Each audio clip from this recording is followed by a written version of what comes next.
Shalom Bapak Ibu yang terkasih, puji nama Tuhan. Pagi hari ini kita berjumpa kembali dalam Sabda Sadik Renungan Singkat melalui program Gereja GSJ CWS Sentul. Sebelum kita mulai, mari kita satukan hati kita berdoa. Bapa di surga, kami ucap syukur terima kasih Tuhan pagi hari ini Tuhan Yesus. Kami bangun dan tidak kurang apapun. Kami mau menikmati hadirat-Mu Tuhan. Kami mau merenungkan firman-Mu Tuhan di pagi hari ini ya Tuhan Yesus. Kiranya Roh Kudus menuntun kami agar firman yang kami dengar tidak akan kembali sia-sia. Firman ini akan bertumbuh di tanah hati kami yang paling subur. Terima kasih Bapa. Kami ucap syukur, Roh Kudus pimpin. Haleluya. Amin. Firman Tuhan di pagi hari ini terambil dalam Keluaran 2 ayat 1 sampai dengan 6. Mari kita membacanya bersama-sama. Musa lahir dan diselamatkan. Seorang laki-laki dari keluarga Lewi kawin dengan seorang perempuan Lewi. Lalu mengandunglah ia dan melahirkan seorang anak laki-laki. Ketika dilihatnya bahwa anak itu cantik, disembunyikanlah 3 bulan namanya. Tetapi ia tidak dapat menyembunyikannya lebih lama lagi. Sebab itu diambilnya sebuah peti pandan, dipakalnya dengan gala-gala dan ter. Diletakkannya bayi itu di dalamnya dan ditaruhnya peti itu di tengah-tengah teberau di tepi sungai Nil. Kakaknya perempuan berdiri di tempat yang agak jauh untuk melihat apakah yang akan terjadi dengan dia. Maka datanglah putri Firaun untuk mandi di sungai Nil, sedang dayang-dayangnya berjalan-jalan di tepi sungai Nil. Lalu terlihatlah olehnya peti yang di tengah-tengah teberau itu. Maka disuruhnya hambanya perempuan untuk mengambilnya. Ketika dibukanya, dilihatnya bayi itu dan tampaklah anak itu menangis. Sehingga belas kasihanlah ia kepadanya dan berkata, tentulah ini bayi orang Ibrani. Kita akan membaca lagi firman Tuhan yang terambil dalam Keluaran 15 ayat 20 sampai dengan 21. Demikian firman Tuhan. Lalu Miriam, nabiah itu, saudara perempuan Harun, mengambil rebana di tangannya dan tampillah semua perempuan mengikutinya, memukul rebana serta menari-nari. Dan menyanyilah Miriam memimpin mereka. Menyanyilah bagi Tuhan, sebab ia tinggi luhur. Kuda dan penunggangnya dilemparkannya ke dalam laut. Amin. Demikian firman Tuhan di pagi hari ini. Bapak dan Ibu, firman Tuhan di pagi hari ini akan menceritakan mengenai seorang tokoh yaitu Miriam. Kita tahu bahwa Miriam itu adalah kakak daripada Musa dan Harun ya. Dan Bapak dan Ibu, Keluaran 2 ayat 1 sampai dengan 6 menceritakan bagaimana Musa lahir ya, dan bagaimana pada saat itu situasi tidaklah begitu kondusif untuk seorang bayi laki-laki lahir pada zaman Firaun, di mana pada zaman itu semua bayi laki-laki itu harus dibunuh ya, dan harus mati. Dan ibunya Musa pada saat itu tidak bisa menahannya lebih daripada 3 bulan. Dan diceritakan di sini bahwa Miriam seorang kakak daripada Musa diberikan amanah oleh ibunya untuk mungkin menjaga adiknya ya yang baru lahir ya. Jadi diikutilah tempat itu, jerami itu yang isinya Musa di dalamnya, sampai akhirnya menemui atau jatuh ke tangan putri Firaun yang sedang mandi pada saat itu.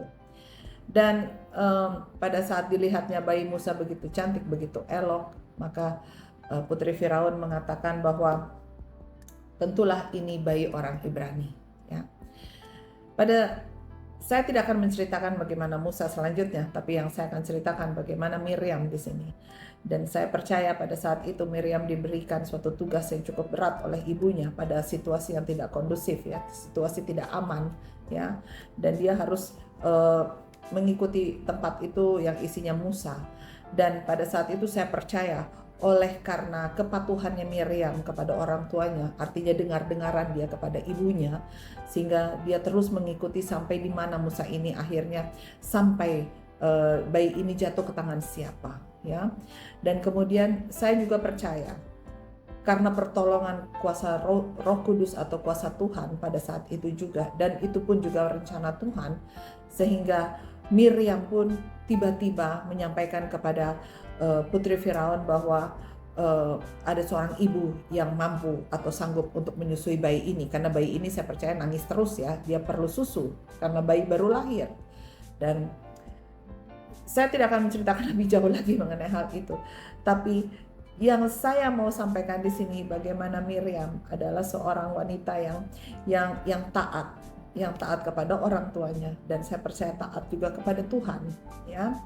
Dan artinya dia pun menjaga adiknya, dia pun melihat diberikan tanggung jawab yang cukup besar ya, dan peran juga seorang tua di sini bagaimana dia mendidik anaknya, yaitu mendidik Miriam yang pada saat itu luar biasa ya, di tengah-tengah situasi yang tidak baik. Bagaimana kalau kita di tengah-tengah situasi yang tidak baik seperti itu ya, pikiran kacau ya, bagaimana kita bisa mendidik anak kita? Mampukah kita mendidik anak kita? Pikiran kita lagi kacau, kita tidak tahu apa yang harus kita lakukan. Situasi tidaklah memungkinkan. Tapi kalau kita berharap kepada Tuhan, kita menyerahkan semuanya kepada Tuhan, saya percaya Tuhan sanggup campur tangan. Tuhan sanggup membuat segala sesuatunya baik dan indah. Dan demikian juga Miriam, saya percaya Tuhan juga mempunyai rencana yang indah kepada Miriam. Pada Keluaran 15 ayat 20-21 dikatakan Miriam seorang nabiah. Betapa dahsyatnya Tuhan menunjuk Miriam menjadi seorang nabi, seorang pemuji, seorang pemenyembah. Yang kita tahu bahwa Miriam itu hanya diberikan amanah oleh ibunya untuk dia melihat Musa ya, dalam situasi yang tidak baik. Tapi kalau kita mau menyerahkan diri kita mau minta kuasa Tuhan menunjuk kepada kita apa yang baik, apa yang layak, apa yang bisa kita berikan kepada Tuhan. Mungkin kita hanya pandai menyanyi, mungkin kita hanya pandai menari. Kenapa kita tidak bisa memberikan hal itu kepada Tuhan untuk memuji dan menyembah, menjadi seorang pemuji dan menjadi seorang penyembah? Ya, saya percaya Miriam juga mengajarkan kepada kita bahwa apapun situasinya, apapun, bagaimanapun saudara saat ini diperhadapkan, tetaplah selalu memuji dan menyembah Tuhan. Naikkanlah ucapan syukur. Naikkanlah syukur saudara. Mungkin saudara punya suara tidak bagus, tapi buat Tuhan indah. Mungkin saudara menari tidak baik, tapi di hadapan Tuhan itulah yang terbaik. Karena saudara memberikan yang terbaik kepada Tuhan. Jadi saya percaya Bapak dan Ibu, serahkanlah segala sesuatu apapun yang terjadi di hadapan saudara. Secara mata kita melihatnya belum baik.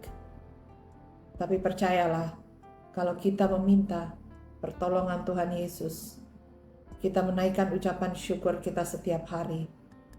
Kita berterima kasih dengan segala keadaan yang kita hadapi. Tuhan akan memutarbalikkan 180 derajat menjadi indah dalam hidup saudara. Sebagaimana Miriam, Tuhan menunjuk Miriam menjadi seorang nabiah, pemuji dan penyembah. Dia memberikan hidupnya untuk Tuhan. Bagaimana Bapak dengan Ibu? Kiranya firman Tuhan pagi hari ini dapat menguatkan Bapak dan Ibu sekalian. Tuhan Yesus memberkati. Haleluya. Amin.